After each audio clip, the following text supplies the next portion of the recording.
Hello, xin chào các bạn đã quay trở lại với review 5 phút. Sau 3 ngày trông ngóng thì cuối cùng hôm nay cũng đã đến ngày Thạch Hạo và Thạch Nghị giao chiến tại chiến trường Thiên Không.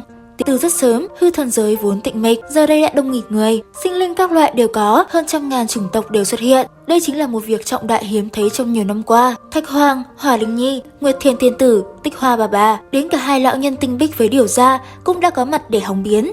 Tiếng người xôn xao lúc này đã đồng loạt nhìn về một hướng. Thạch Nghị là người xuất hiện đầu tiên. Hắn bẽ nghẽ đứng trên lưng một con thái cổ ma chu, toàn thân toát ra khí thế của quân lâm thiên hạ. Mọi người đều đang chờ đợi Thạch Hạo xuất hiện. Thân là một trong hai nhân vật chính nhưng lại chậm chạp không chịu hiện thân.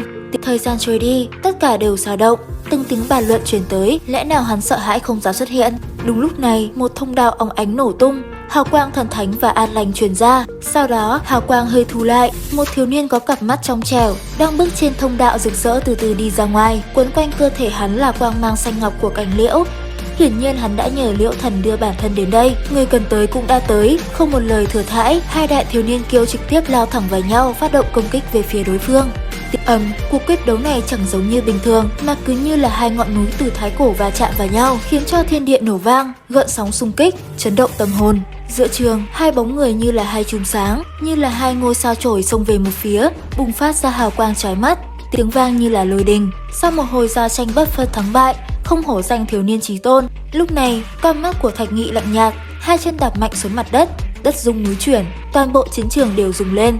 Có thể nhìn thấy được phù văn vô tận từ dưới chân của hắn đang nhanh chóng tràn ra bên ngoài. Thạch Hạo cảm nhận được nguy hiểm, tóc đen rối tung, con mắt càng lạnh hơn, trực tiếp vọt lên trời cao ngưng tụ một quyền đánh xuống. Va chạm lần này, cánh tay của hai người không ngừng run rẩy, chỉ trong nháy mắt mà giao kích tới trăm lần ngàn lần. Vô cùng kịch liệt, gần như mọi người không theo kịp tốc độ của bọn họ. Lúc này thân ảnh Thạch Nghị biến đổi, Kỳ Lân Bộ phát động đối chọi trực tiếp lại với Chu Tước Bảo Thuật trong tay Thạch Hạo. Chiến trường hư không lúc này liên tiếp phát ra quang mang kim sắc ngập trời, người xem được một pha mãn nhãn. Trùng đồng trên cơ thể Thạch Nghị đã phát huy ra công dụng mạnh mẽ. Trên tay hắn một cây thường cự đại xuất hiện chĩa thẳng về phía Thạch Hạo phát động công kích. Một cơn gió xuất hiện gào thét giữa trời cao, tảng đá màu vàng dưới mặt đất đã bị vỡ vụn, trước kia bị cuốn bay lên. Thạch Nghị cứ như là một con quay đảo quanh nơi đó, sau đó vút thẳng lên trời cao đâm thẳng tới bàn chân của Thạch Hạo. Thạch Hạo đứng đối diện với hắn nên nhanh chóng thối lui, tránh loại tuyệt sát này. Nhưng mà tốc độ hai chân của Thạch Nghị rất nhanh, một đòn này đã làm hắn bị thương lui về phía sau hai bước. Vân Hy chứng kiến một màn này trong lòng không khỏi lo lắng, chẳng may hắn có chuyện gì xảy ra, nàng cũng bất quá không dám suy nghĩ tiếp. Ngay khi tất cả mọi người cho rằng lần đối quyết đầy gay cấn này sẽ khép lại, thì chợt sát cơ lại nổi lên. Thạch Hạo bay ngang, trong miệng phun ra ngụm máu tươi, âm thầm thở dài, lần này quá bất cẩn, đúng là một địch thủ trước nay chưa từng gặp, rất mạnh mẽ, đồng thời thủ đoạn cũng rất tàn nhẫn, kinh nghiệm phong phú. Thạch Nghị hóa thành một vệt chớp màu tím, vừa mới chiếm được ưu thế đương nhiên phải duy trì tiên cơ, nhân cơ hội này muốn lấy mạng đối phương. Bù một tiếng, uy thế của Thạch Nghị càng tăng lên, thần uy ngập trời, bàn tay như là cối xay đập về phía đối thủ. Hào quang trong con người Thạch Hạo chói lọi, vẫn chưa tránh lui ngược lại tiến tới đón lấy, toàn thân thiêu đốt, ánh lửa Chu Tước hừng hực bốc lên, giống như muốn thiêu đốt cả 9 tầng trời. Hắn điên rồi sao, muốn thí một tay để lưỡng bại câu thương với kẻ địch. Rất nhiều người kinh ngạc thốt lên, cánh tay bị đánh trúng trước kia của Thạch Hạo mềm mại cứ như là bông gòn đón lấy, còn cánh tay khác thì đánh thẳng về phía đầu lâu của Thạch Nghị.